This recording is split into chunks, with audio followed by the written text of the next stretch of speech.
If you would please turn over in your songbooks to 389. 389 will be our song of encouragement after the lesson this morning, at which time we'll sing the first and third verse, or the first and last verse.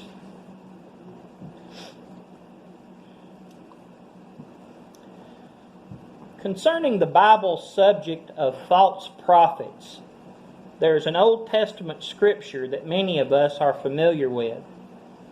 It is a scripture that compares that of a true prophet. In this case, most are in agreement that it is Jesus Christ that is being compared to the true prophet in these verses that we will read, comparing him to that of a false prophet, and how one can tell the difference between a true prophet of God and a false prophet of God. Starting at verse 18 of Deuteronomy 18, reading through verse 22, this is what we read in these verses. It says there, I will raise up for them a prophet like you from among their brethren, and will put my words in his mouth, and he shall speak to them all that I command him. And it shall be that whoever will not hear my words which he speaks in my name, I will require it of him. But the prophet who presumes to speak a word in my name, which I have not commanded him to speak, or who speaks in the name of other gods, that prophet shall die. And if you say in your heart, how shall we know the word which the Lord has spoken or has not spoken? This is the answer to the question in the next verse. When a prophet speaks in the name of the Lord, if the thing does not happen or come to pass, that is the thing which the Lord has not spoken. The prophet has spoken it presumptuously. You shall not be afraid of him. A simple definition to the word presumption might be that of simply speaking too soon, and without having all of the evidence to back up what one is saying.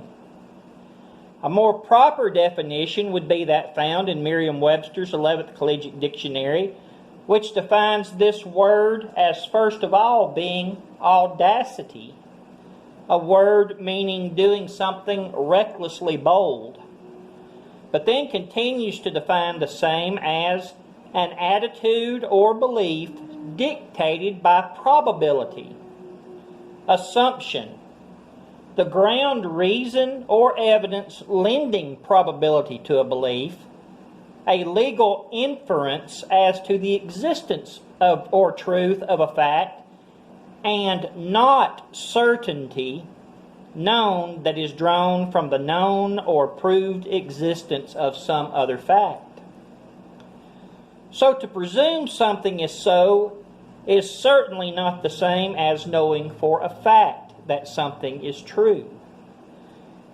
It is inferring that something is so and being recklessly bold with what few facts one has in assuming that something they are about to say or teach or disseminate in a written way is true, basically making that person who presumes or speaks presumptuously a talebearer, a gossip, or a rumor monger.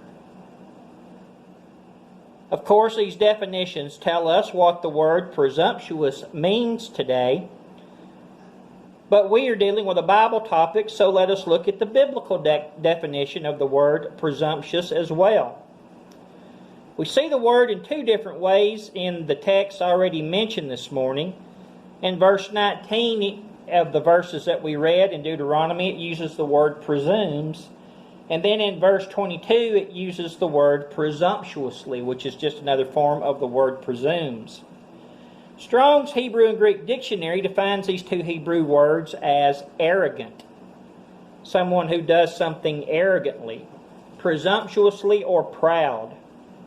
According to Brown, Driver, and Briggs' Hebrew definitions, the same word means arrogant, proud, insolent, presumptuous. And of course, none of these definitions, these words and the definitions that I'm reading, either in the biblical definitions or in the worldly definitions, are something that makes presumptuousness look and be Christ-like in any shape, form, or fashion. To be presumptuous in our speech and in our actions is something that the Bible condemns. Before we go much further in this lesson this morning, just why would such seriously sinful descriptive words as those we've seen already in these definitions be used in regard to that of identifying a false prophet? Well, according to the verses in Deuteronomy 18 that we read earlier, these words describe that of a prophet who had spoken something that did not happen or come to pass. Deuteronomy 18 verse 22. And this is because that prophet did not have the proper information to start with. Hence, he was being arrogant, proud, insolent, and presumptuous with what little information he did have, and being recklessly bold in the dissemination of it. And when finding someone that does such, there is no need to be afraid of him, because you really cannot believe anything that they're saying. As I stated at the beginning of the lesson, these are verses typically used and known from studies concerning false teachers today. But this is not the only place the Bible speaks of the dangers involved in being presumptuous. And that is because being presumptuous involves several other sins, not the least of which would be lying. Because anytime a Christian goes off spreading rumors and partial truths to others without knowing all the facts, we have ventured off into false teaching ourselves, which naturally includes the sin of lying. And we are told in Revelation 21 and verse 8, "But the cowardly, unbelieving, abominable, murderers, sexually immoral, sorcerers, idolaters, and all liars shall have their part in the lake which burns with fire and brimstone, which is the second death." Now, I'm not sure if everyone caught the part of this verse that states liars will have their part in the lake which burns with fire and brimstone, but it also uses a little bit more of a descriptive phrase of just how many and what number of liars will spend their eternity in this place. A place described as a lake which burns with fire and brimstone. It says all liars. I know some of us have heard some try to come up with all sort of hypothetical situations in which one would be justified in telling a lie or a falsehood. But all such silliness as this is never held up to the Word of God, and we need to take the sin of lying as seriously as God's Word tells us that it is. It is a sin that will send a soul to hell if unrepented of. As most of us know, there is a lot of turmoil going on in our fair country at the moment regarding the unfortunate death of a black man in the city of Minneapolis, Minnesota, by the name of George Floyd. This happened, of course, his death did, while he was in custody for resisting arrest on a related 911 call that he had used a $20 counterfeit bill to make a purchase at a deli in the neighborhood in which he lived. How does this man's death, as well as the current protests, rioting, and shootings over the last few days, what does this have to do with our lesson topic this morning on the sin of being presumptuous? Well, the answer to that question is the form of social media known as Facebook, and how many Christians choose to use Facebook in spreading presumptuous information. And over the last few days, I have tried to correct in as kind a way as I possibly could several brethren from doing this concerning George Floyd and the situation that has caused so much problems in our country and continues to be doing so over the last few days and over the weekend. I've been amazed by the behavior of some of the most kind and spiritually minded people that I've had to respond to about this since I first started hearing about it.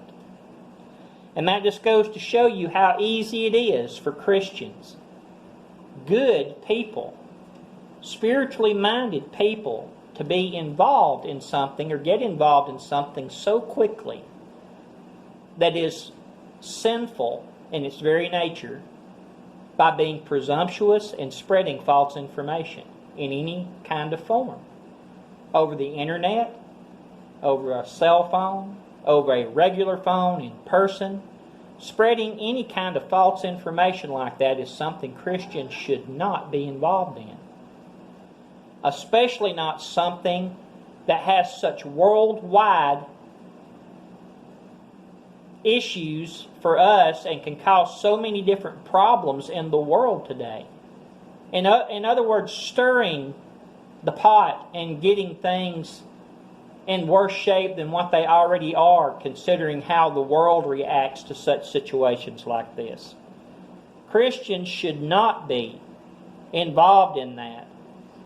And it really does seem to me that some people get some kind of fanciful thrill out of passing along information that they think nobody else knows. So I'm just going to go ahead and pass it along, and I'm going to inform people. I'm in the know and they're not. And somehow that gives people a thrill to do that. And that is what generally drives a gossip, is that thrill somehow that they're sharing something with somebody that somebody else doesn't know. And this is rampant on the internet. And so, before we discuss some of the presumptions that some of our brethren and others are making regarding the current event that I just mentioned, I want to share with you what I know about the man who lost his life, Mr. George Floyd, as well as the nature of the 911 call and those things that occurred since that time.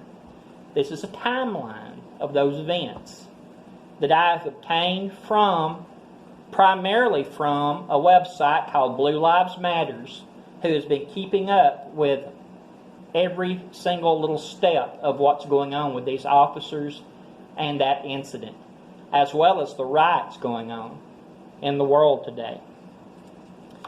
At approximately 8:08 p.m. Monday, May 25th, a 911 call dispatched two officers, a Mr. Lane and a Mr. Kueng, Kueng, neither of which was the officer currently charged with third-degree murder of Mr. Floyd, to the scene of the crime, which was the reported use of a counterfeit $20 bill at a local deli named Cup Food in the 3700 block of Chicago Avenue in the city of Minneapolis, Minnesota, at about 8:08 p.m. on Monday, May 25, 2020. That was Thomas Lane and J.A. Kueng were the officers responding at that time.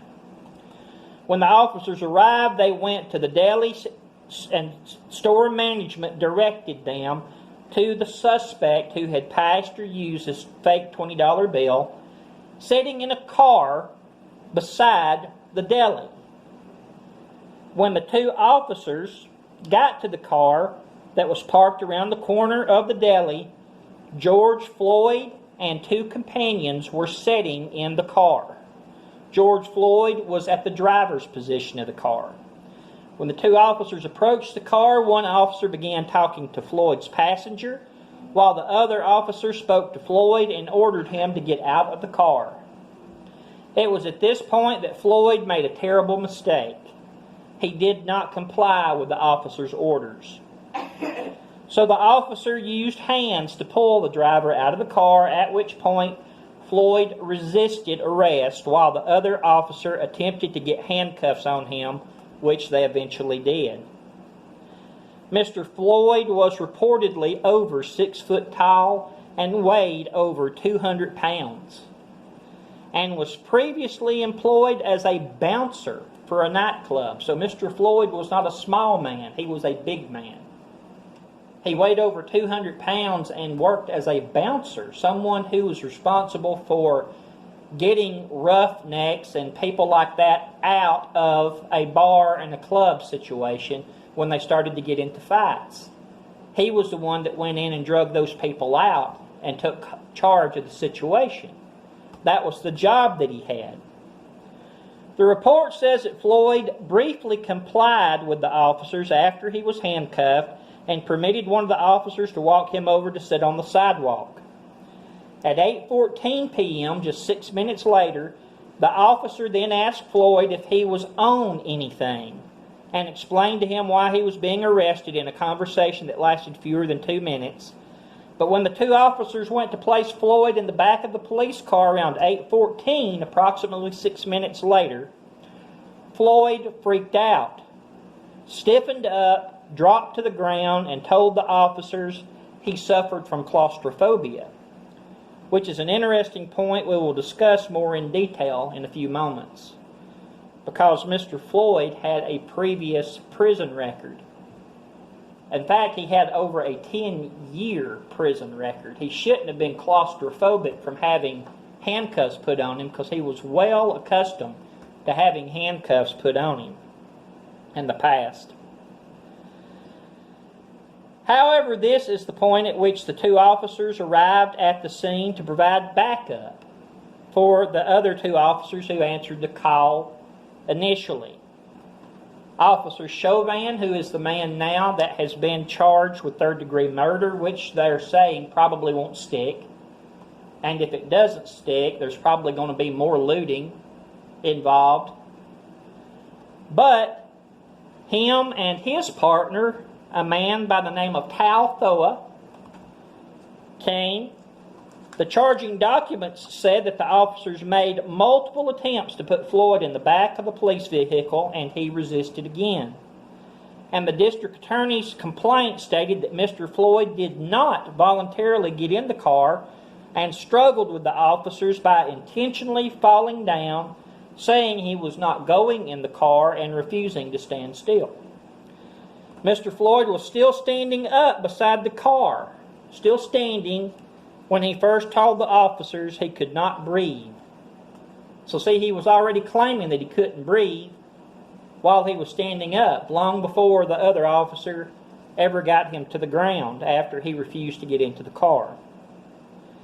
At 8:19, just 11 minutes later, at this point, the officers now charged with third-degree murder. Mr. Chauvin went around to the driver's side of the squad car and attempted to pull Floyd into the vehicle from the opposite side, since he was refusing to get into the car.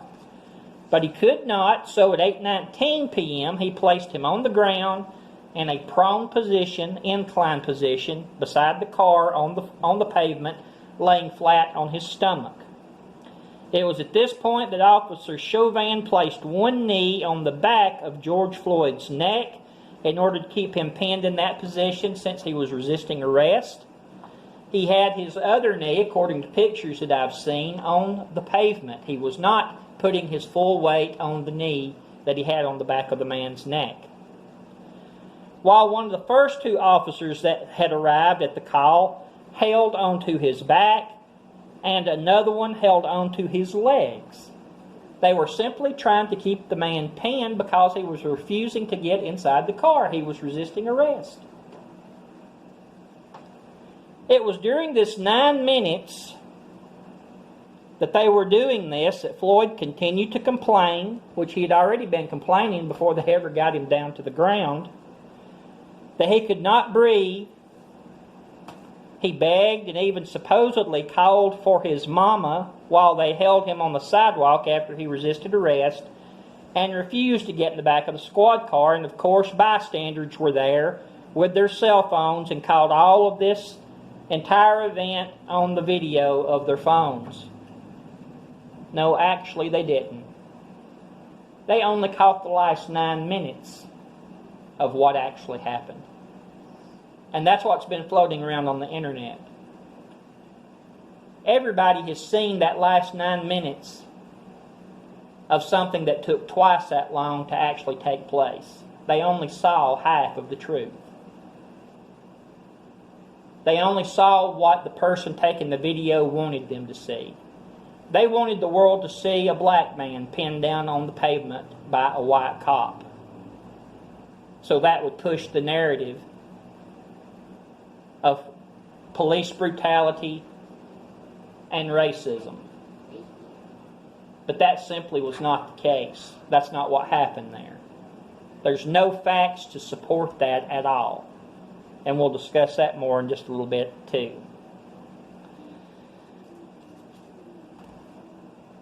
Sometime during the last 9 minutes, the officer holding Mr. Floyd on his back expressed concern about Floyd's position, but the officer with his knee at the back of Floyd's neck told him they were staying put and said that's why we have him on his stomach, so he can breathe.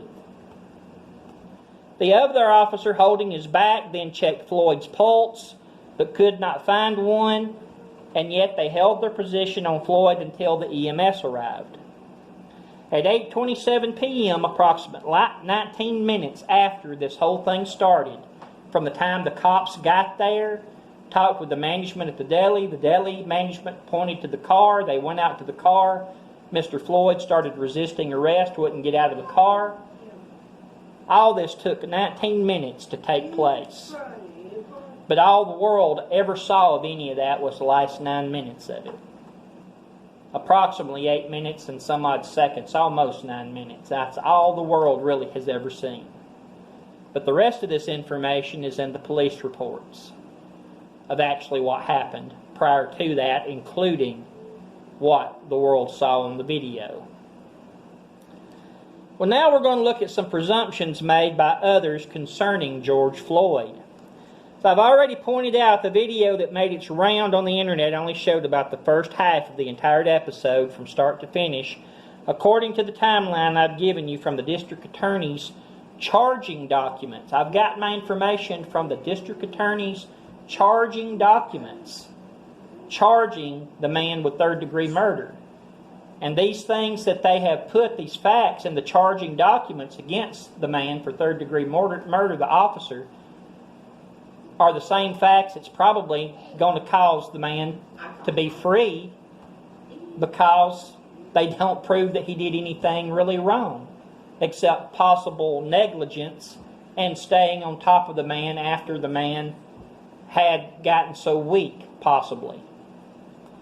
But the things that are floating around on the internet do not tell you that. The things floating around on the internet are a bunch of presumptions. And this really seems to me to be the crux of the problem for all, is that 9-minute video, because that's all everybody has ever really seen about it. When anyone is only shown half of something that has taken place, they only know half of the truth, at best. If they were even told the entire truth about the half they saw, and in most cases they were not in this. Half-truths are whole lies. The inspired penman James told us in James chapter 2, verse 19 and 20, "So then, my beloved brethren, let every man be swift to hear, slow to speak, slow to wrath. For the wrath of man does not produce the righteousness of God. However, those words do not seem to mean much to some brethren when it comes to posting and reposting things that are shared by the masses on social media like Facebook. And as it regards the unfortunate death of Mr. George Floyd and all the current looting and violence going on in several major cities throughout the United States, these lies that are being passed around do little more than add fuel to a fire that many want burning so hot that it singes even the smallest hairs on the fingertips of many Christians. I want to use probably one of the first posts that I saw on this by a good sister, and I will not mention her name, to demonstrate just how many falsehoods were part of some of the posts that I saw. This was a post by a man by the name of Bookman Chittagar Muapo. And he posted this on Tuesday, the day after May 25th after this happened. And this is what his post said. His name is George Floyd. A Minnesota grocery store called the police on him yesterday when they thought he was writing a bad check. He wasn't. MPD officer Derek Chauvin, badge number 1087, along with 2 other officers, pinned him down to the hard pavement and stuck his knee on George's neck until he died. While Officer Tao Theo, badge number 7162, stood by and did nothing. Minneapolis City Mayor Jacob Frey just announced 4 officers have been fired. The FBI is investigating the incident. Over 19,000 people watched George as he died. He was screaming, "I can't breathe," and asking for water too. I don't think there's much to investigate. He was murdered by the Minneapolis Police Department, period. Hashtag George Floyd, hashtag MPD murder, hashtag Black Lives Matters, hashtag I can't breathe, hashtag police brutality. Below the post, this post that I just read, were 3 photos attached. A picture of George Floyd, which looks like it was taken at the club at which he worked as a bouncer, and has a caption below it that says, "Murdered by Minneapolis police for a nonviolent forgery charge." And then a selfie of George Floyd that he took himself, it appears. And then a collage of 2 of the 4 officers involved, Chauvin and Thao. Now, just in this one post, I can count 10 things that are either blatant lies, unproven incidents, or just simple suspicious indicators that should have warned someone using Facebook that this post was something that they should not have passed on without researching. And that's the problem with most people on the Facebook. They don't take time to research the information that they get. Other people share it with them. They somewhat trust the person who shared it with them, and they pass it on. And that's really the problem with all gossip, isn't it? We usually receive it from somebody that we trust. Somebody tells us something, that someone that we love, someone that we care about. We don't think that they would tell us a falsehood, do we? But yet they tell us something, we take it and we spread it. Because somebody we love and care about told us. And that's the same problem that we get into on Facebook. The lies that are found in just this one post are these. And you may have noticed some of them as I was reading it compared to what we had already read and what I told you about the incident. The post is first of all accusing a police officer of murder, and a racially motivated murder at that. And that's when the bell should have been going off in our head as a warning. Because that does not happen quite as often as what people make you think that it does. Especially not with people standing around with cell phones to film it. What officer in their right mind is going to stand there in front of someone with a bunch of cell phones filming it and murder somebody in cold blood right in front of them and do it because of racial reasons? It simply doesn't make sense. The second thing that should have been an indicator is the man's name who posted it. Because this is the name of a person which is not a common name that we hear. It is the name of a foreigner, as you might say, around here. Someone, probably I would say from Africa, because of the name and the way it's spelled. We get people like this in part of our Facebook group all the time. Their names are normally something that is very unusual. A lot of times they name their children things like emotions, like a lot of them are named Precious. A lot of them are named Happy. A lot of them are named different types of emotions. And that's just a common thing to be done in Africa. That's how they name their children, is the emotions that they feel whenever they have their children. And so sometimes it's names like that, but often you can tell that these names are people who are in foreign countries posting things about things going on in our country. How would people in foreign countries know about what's going on really in our country, the real facts of the matter?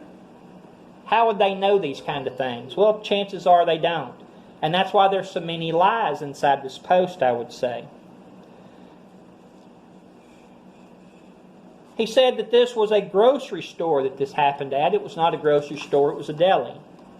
He said they went there because someone was reported as writing a bad check. It wasn't.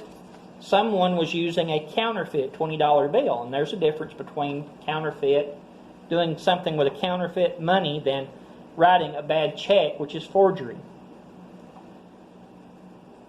They also said that the man stayed on his neck until he died. And that is not true. The man did not die on the pavement.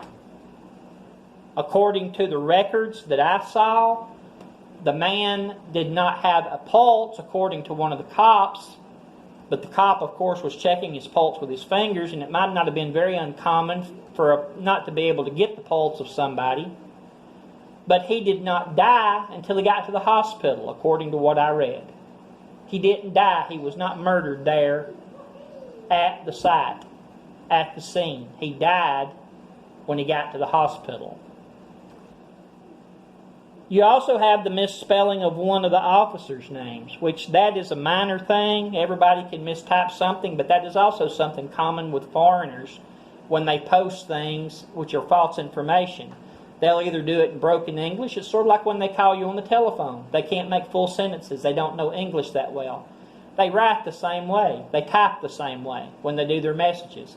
They type in broken grammar, in bad grammar.